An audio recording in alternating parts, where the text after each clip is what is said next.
Chris Boswell was far from great, but just how poor was his performance in 2018?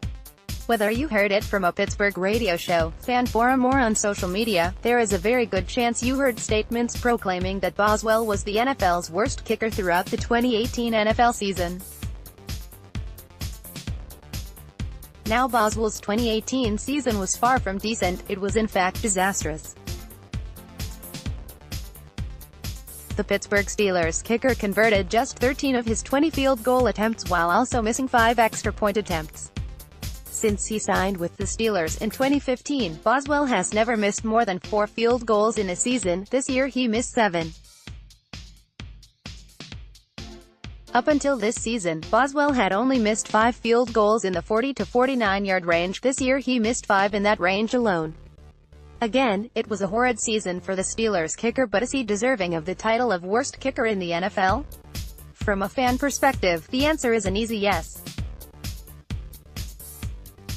But fans are emotional, and while Boswell did have an extremely poor season, was it the worst in the NFL? With the help of analytics and data, that answer can be provided with both facts and data.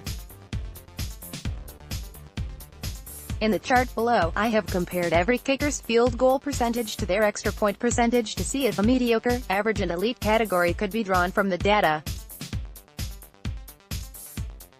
Below are the results. Yikes! Boswell is very much Mr. Lonely. He is far, far away from most of his peers. He is also quite far from the linear average.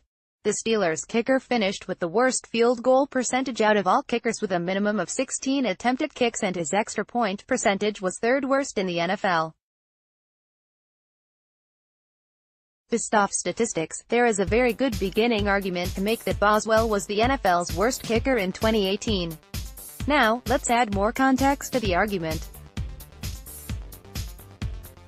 Statistics are a very important element to the discussion, but ultimately the NFL is a business, and businesses always come down to money.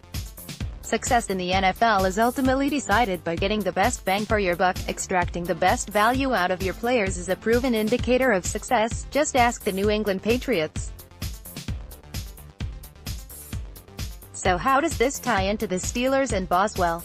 Well, heading into the 2018 season, the team rewarded their kicker with a 4-year, $16.8 million, working out to an average of $4,201,500 per year. In the chart below, I compared the field goal percentage of the kickers charted previously and compared it to their AVG dollar per year.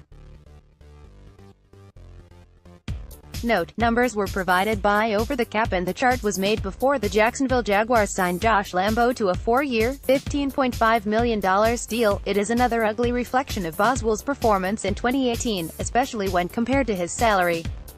Boswell has the third highest average salary per year, yet he did not deliver anywhere near that production for the Steelers in 2018. He is once again far from the average and miles away from being close to good value.